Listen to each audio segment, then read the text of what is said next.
여러분 안녕하십니까? 인천과 김포의 토지공장 소식을 전해드리는 인천기포공장 TV입니다. 새벽 1시가 넘은 시각 북항로 대로변에서 하늘을 까맣게 물들이는 연기가 피어올랐습니다.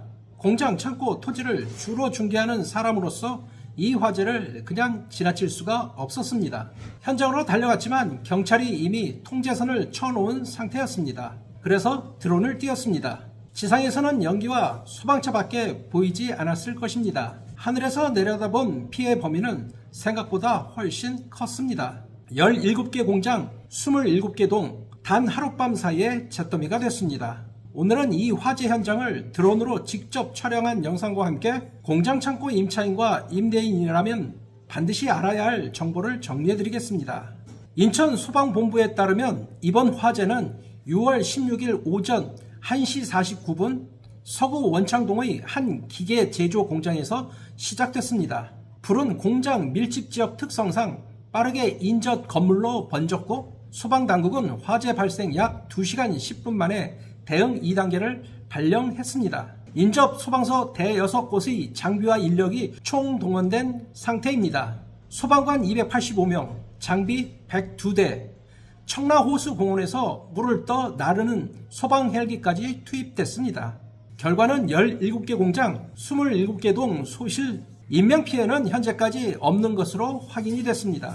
화재 원인과 정확한 피해 규모는 현장 감식이 끝난 뒤 확정될 예정입니다.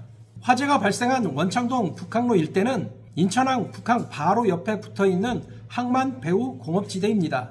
이 구역에는 물류창고, 기계제조 공장, 철강 야적장 등 항만과 연계된 업종들이 촘촘하게 들어서 있습니다. 이 지역은 중공업지역과 일반 공업지역이 혼재하는 곳으로 공장과 창고가 서로 맞붙어 있는 구조상 한 곳에 불이 나면 이렇게 급속도로 번질 수밖에 없습니다. 만약 피해 건물의 임차인이거나 임대인이라면 지금 가장 먼저 해야 할 일들이 있습니다. 첫 번째, 임차인이라면 즉시 확인해야 할 것들이 있습니다. 첫째, 화재보험 가입 여부를 지금 바로 확인하시기 바랍니다. 공장 창고 임차인은 건물 자체의 화재보험과는 별도로 임차인 화재보험 또는 동산 종합보험에 가입되어 있는지 확인해야 합니다. 설비, 재고, 기계류 손실은 건물주 보험으로 커버되지 않습니다. 둘째, 임대차 계약서상 화재 귀책 조항을 확인하시기 바랍니다. 화재 원인이 임차인 측 과실이 아닌 경우에도 계약서 내용에 따라 책임 소재가 달라질 수 있습니다. 셋째, 대체 공간을 빠르게 알아보셔야 합니다. 이런 대규모 화재 이후에는 인근 공장 창고 매물에 수요가 몰리게 됩니다. 지금 바로 움직이는 것이 유리합니다. 두 번째로, 임대인이 즉시 확인해야 할 것들을 알아보겠습니다. 건물주라면 우선 건물 화재보험 보상 한도를 확인하시기 바랍니다. 재건축 비용이 보상액을 크게 상회하는 경우가 많습니다. 또한 임차인이 화재 기간 중 임대료 납부 의무를 지는지 계약서 내용을 반드시 확인하시기 바랍니다. 민법상 임차인은 사용 수익이 불가능한 기간 동안 차임 감액 청구를 할 수 있습니다.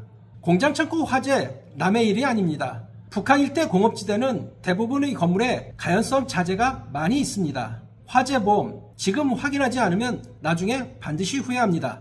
단기적으로는 이 일대 공장 창고 공급이 줄어들면서 인근 매물에 대한 문의가 늘어날 가능성이 높습니다. 중장기적으로는 재건축 또는 부지 통합 개발 가능성도 있습니다. 북한 배후부지는 인천시와 인천항만공사의 개발 계획과 맞물려 있는 지역이기 때문에 이 부지의 향후 활용 방향을 주의 깊게 지켜볼 필요가 있습니다. 다만 지금 당장은 피해 업체들의 재건이 우선입니다. 현장에서 이 상황을 직접 지켜보고 있는 사람으로서 빠른 복구를 진심으로 기원하겠습니다. 저는 인천 서구 일대에서 공장 창고 토지를 전문으로 중개하는 공인중개사입니다. 이번 화재로 급하게 이전 공간이 필요하신 분 또는 북한 일대 공장 창고 매물이 궁금하신 분은 성심껏 도와드리겠습니다.